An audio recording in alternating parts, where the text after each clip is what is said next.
The murder of UnitedHealthcare CEO Brian Thompson has gripped the nation over the last week. Beyond the bold attack captured on video and the murderer's escape into Central Park, the incident has resonated in large part because of Thompson's job.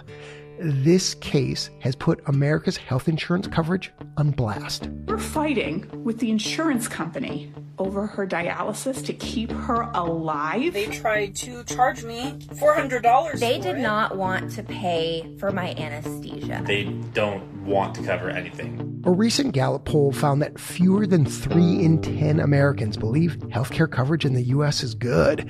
And while insurers are an obvious and often justified target of patient outrage, they're just one piece of the puzzle. It makes me sad to see how we just don't understand the problem. Today, at a moment when anger at our healthcare system is at a fever pitch, we try to untangle why our healthcare costs so much and why fixing it will require sacrifice from us all. From the studio at the Leonard Davis Institute at the University of Pennsylvania, I'm Dan Gorenstein. This is Tradeoffs.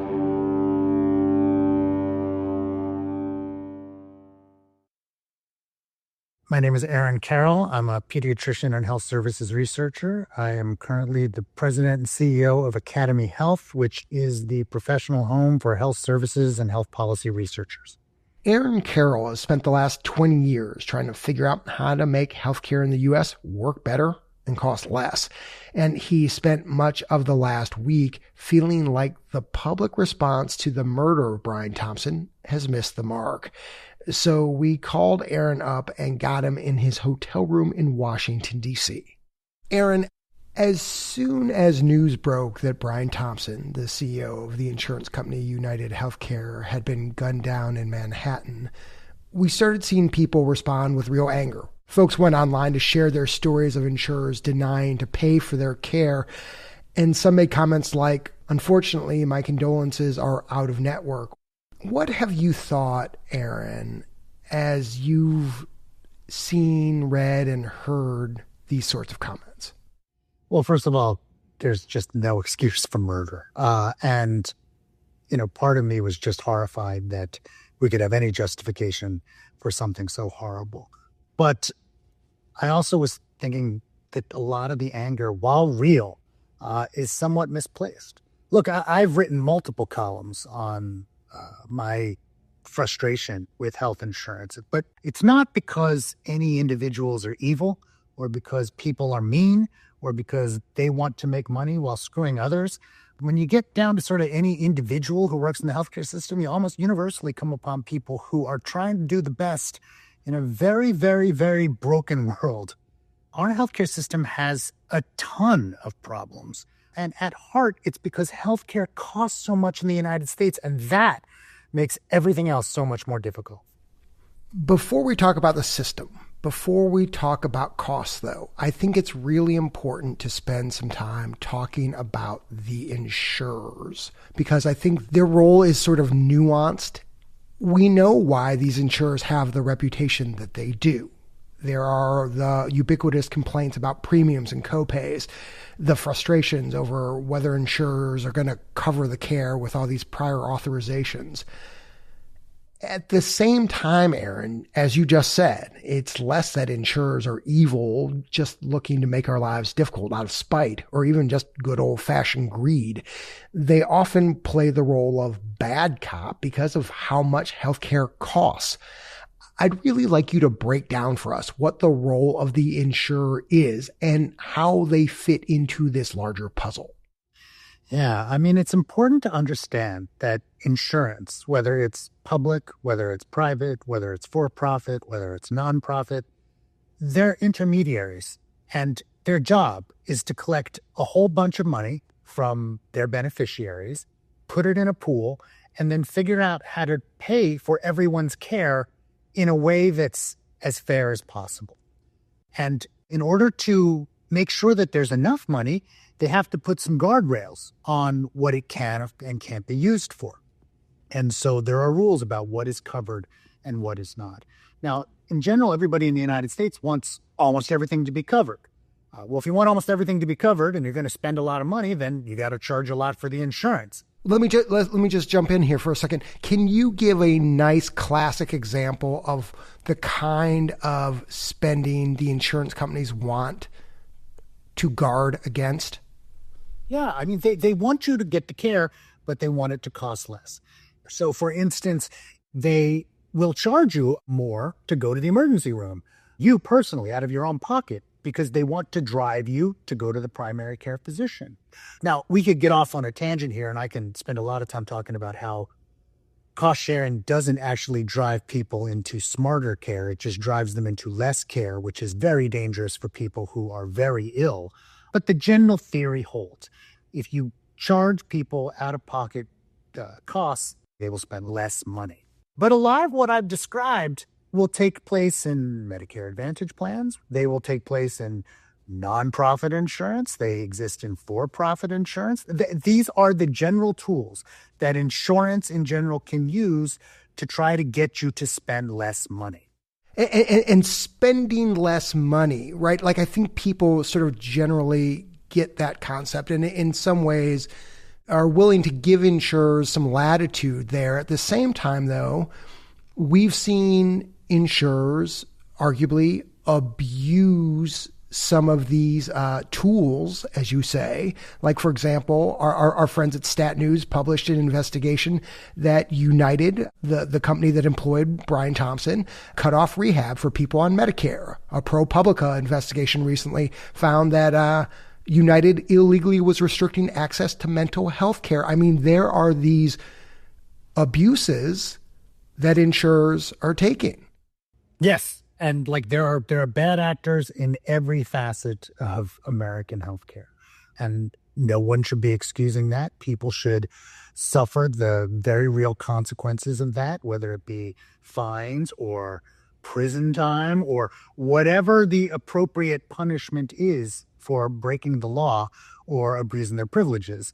None of that, of course, would justify murder. Of course not. I just think it's important for people to understand. It's like, at the end of the day, bad acting, good acting, it's all because they're trying to find a way not to spend as much money on healthcare. We spend something like $4.5 trillion a year in the United States on healthcare. And while that number sounds horrific, without guardrails in place, it would be more. And when people don't want to pay more in taxes, when they are really tired of increases in premiums, and they're already absolutely angry about how much they have to pay out of pocket, then insurance or the system has to find a way to try to get some people to spend less so that there's enough money left to pay for all the health care that people think they need. When we come back, the many factors beyond insurance that drive up our healthcare costs and why bringing them down is so hard to do.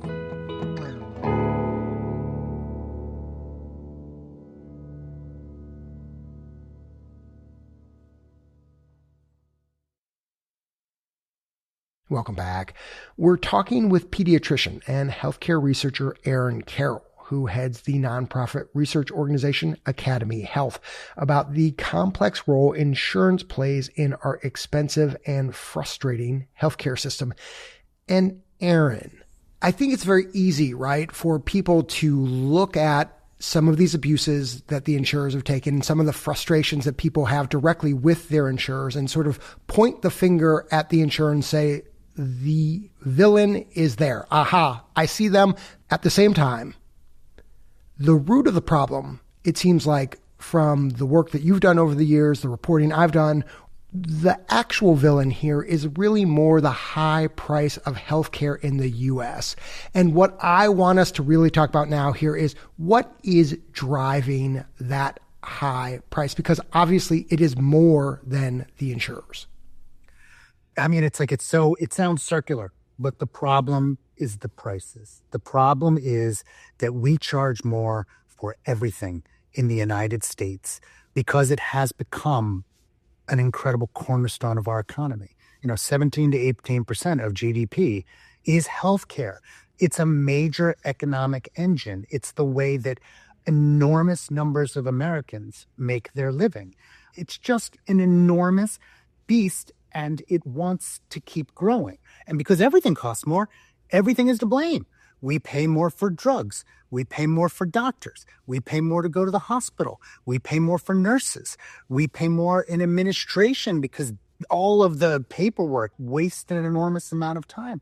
And all of this together winds up costing us way more than it would if we were in any other country. And it's not because we're consuming more, although we could be. It's not because it's better. That's certainly not the case. It's that the price for the services, for the stuff, is so much higher in America than in any other country.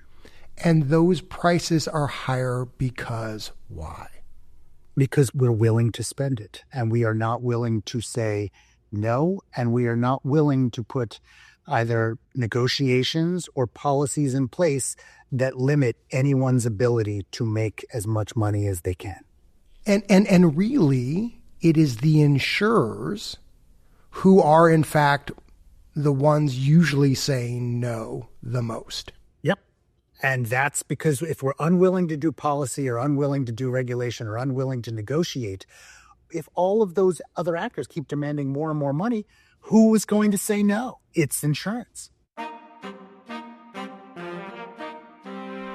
Certainly, our role as consumers, our demand for the MRI, the next test, the new latest drug, that is contributing to why our healthcare in this country is so expensive. Is there a case study you like to refer to that really puts a point on this? Well, I mean, you could pick any example of when they try to limit what they might pay for services, we go crazy. I mean, just even last week, the whole announcement with Anthem. Anthem Blue Cross Blue Shield will soon cap coverage of anesthesia to a certain time limit. It was being portrayed as they're going to cut off your anesthesia mid-procedure. How did they think that they could get away with this? It was a firestorm over anesthesia. When Anthem But if you really looked at it, what they were saying was like, we're going to start to follow Medicare's guidelines because Medicare is paying so much less for anesthesia than private insurance. And the anesthesiologists lost their mind and the public lost their mind because in their mind, you're being told no for something that we deem essential. But who's deeming it essential? The anesthesiologists are saying we need to be paid this much for the anesthesia. The hospitals are probably saying the same kind of thing. Patients trust their doctors. So patients are like, this is what's said. And so all the blame gets directed towards the insurance company when there's plenty of blame to go around. It's all of this costs too much. The drugs cost a ton. The time costs a ton. The hospitals cost a ton. Everything costs a ton. The insurance company is trying to figure out a way to make that work. And I know that I keep sounding like I'm defending insurance. I promise you, I get as angry at the arbitrary hoops that insurance makes me jump through all the time. I have written columns on this. It is not that I am a, insurance defender, but at its heart, insurance is just pushing paper around. They're trying. And especially when you're talking about a nonprofit or a government entity like a Medicare or Medicaid, which also have to do all of these kinds of things. They're just trying to make it work in an incredibly broken system. It's easier to get angrier at private insurance because, of course, they have profit and they have executive compensation. But, getting angry at insurance and insurance alone, if they did everything we want them to do, it would cost even more for healthcare in the United States, and then even fewer people could afford it. What I'm hearing from you is that, as you said earlier, this problem is circular.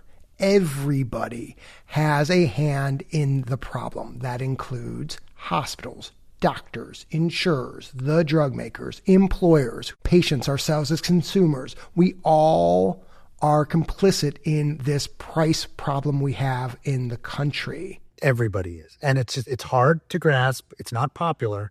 But if we wanted to fix this, everyone would feel the pain.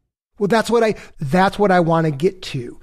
In order to move forward, it will require sacrifice from all of those parties involved. And This horrific murder has brought the pain and the frustration, the contempt for our healthcare system to the fore.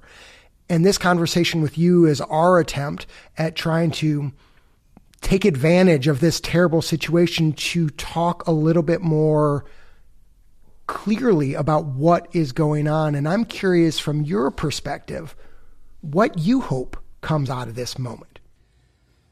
In an ideal world, I would hope that we could channel the intense feelings towards a real structured discussion about what do we want to reform about the healthcare system and what are we willing to trade off, not to steal your podcasting, but what are we willing to trade off to get it? Like, what are we willing to sacrifice in order to have a better healthcare system? But we don't have any of those conversations. We just usually pick a boogeyman, we point at them, we say it's their fault, and we rotate. Sometimes it's the hospital system and all of their executives and how much money they make. Sometimes it's the pharmaceutical companies and how much they make and, how much of their is profit. Sometimes it's even the physicians, how much money doctors make. And, it's highway robbery and I can't get in to see the doctor. And when I do, he spends 2 minutes with me. We get angry at the, individual components one-on-one instead of recognizing the whole thing is broken. And we have to find some way to change the incentives and how we structure it if we want to have a system with better access or better quality or significant reductions in spending and how much it costs. We can have those things, but we have to be willing to figure out what we're willing to trade off to get there. In all of these years of all of this work, what have you learned about why we are so reluctant to compromise? The one thing that makes me sad and that I think is killing us, it's that our debate of healthcare reform in America seems to be confined to a binary choice, status quo or single payer. And I'm not opposed, but single payer is not the panacea that everyone thinks it is.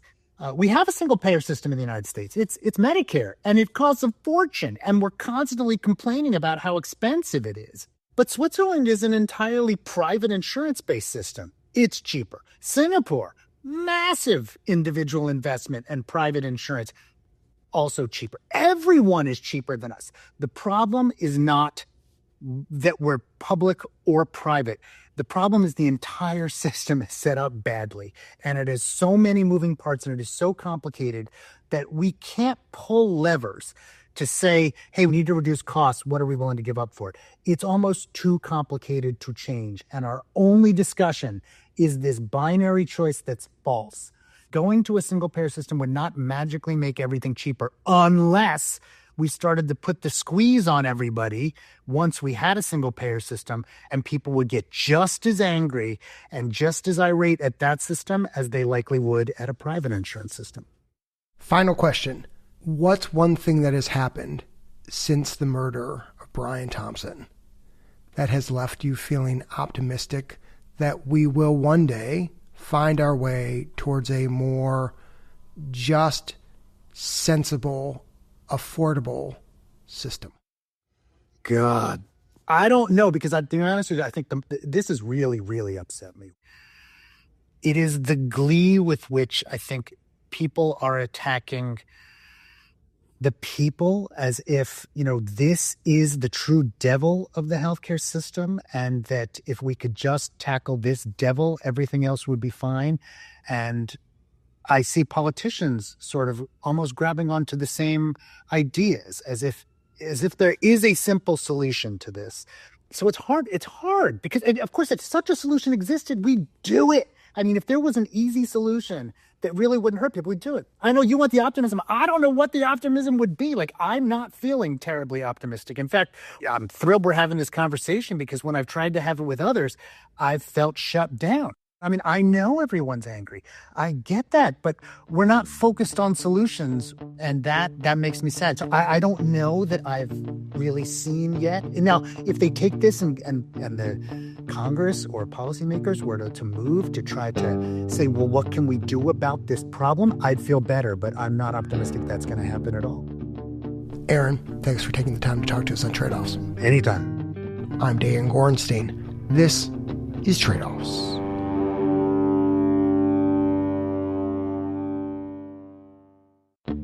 Making healthcare prices public was one of the most significant and lasting health policies from the first Trump administration. But the hope that transparency would turn us into smart shoppers, well, it's a dream still out of reach. Why price transparency so far has fallen short, and what more could be done as the GOP sweeps back into Washington. That's next time on Tradeoffs.